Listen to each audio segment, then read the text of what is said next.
जय माताजी friends, welcome back to वाघेलास खाना खजाना। આજે બનાવીશું એકદમ નવી રીતે બટાકાના લચ્છેદાર ચેવડાની રેસીપી।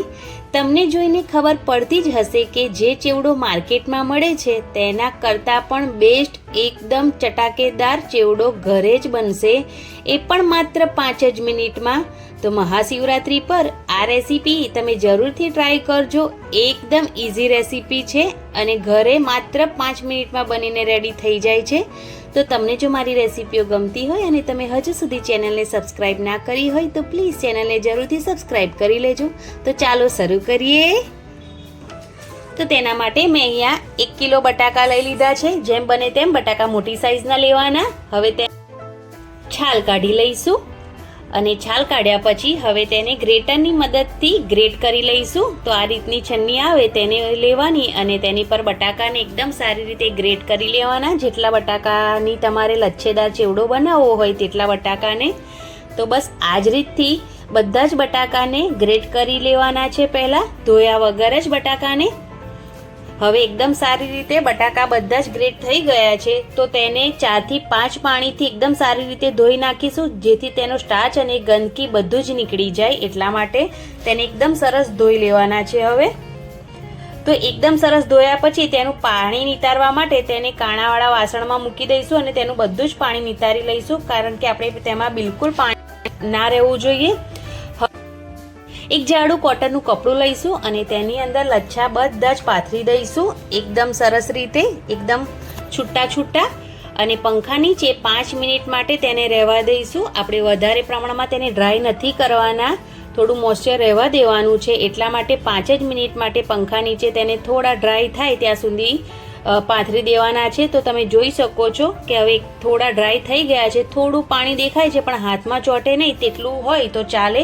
જો તમે ડાયરેક્ટ જ તેને છીણીને પછી ડાયરેક્ટ જ તમે ફ્રાય કરશો તો જે આ ચેવડો છે એ ક્રિસ્પી નહીં બને, એટલા માટે। તો હવે તેને ફ્રાય કરીશું। તો તેલ એકદમ સરસ ગરમ હોવું જોઈએ, મીડિયમ તેલ ગરમ બિલકુલ નથી કરવાનું, એકદમ સરસ તેલ હાઈ ગેસ પર જ આને આપણે ફ્રાય કરવાનો છે ચેવડાને।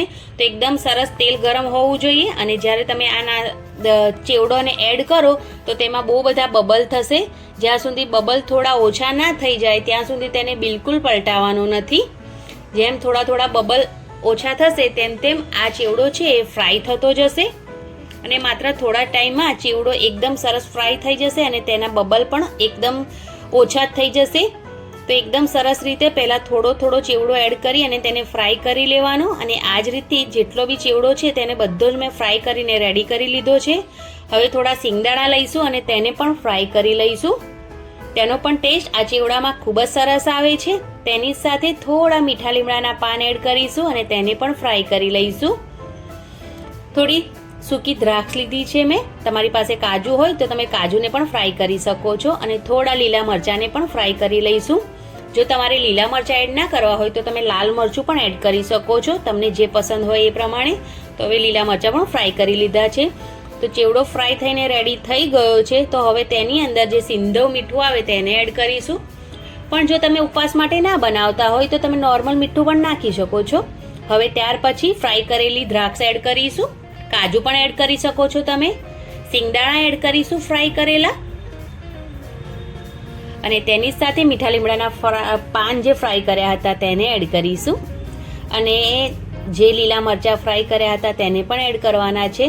તમે લાલ મરચું પાવડર પણ એડ કરી શકો છો અને હું અહીંયા થોડો ગળ્યો ચેવડો બનાવી રહી છું એટલે મેં અહીંયા દળેલી ખાંડ એડ કરી છે, પણ જો તમને ગળ્યું પસંદ ના હોય તો તમે સ્કીપ પણ કરી શકો છો।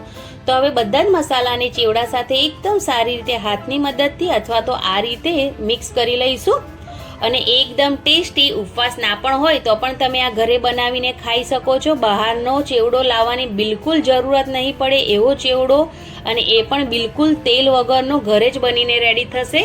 તો આ રેસીપી મહાશિવરાત્રિના દિવસે તમે જરૂરથી ટ્રાય કરજો અને ઉપવાસ જે પણ કરતા હોય તેમને આ વિડીયો વધારે ને વધારે શેર કરજો અને તમે આ રેસીપી ટ્રાય કરો તો તમારા અનુભવો મને કોમેન્ટ બોક્સમાં જરૂરથી કહેજો।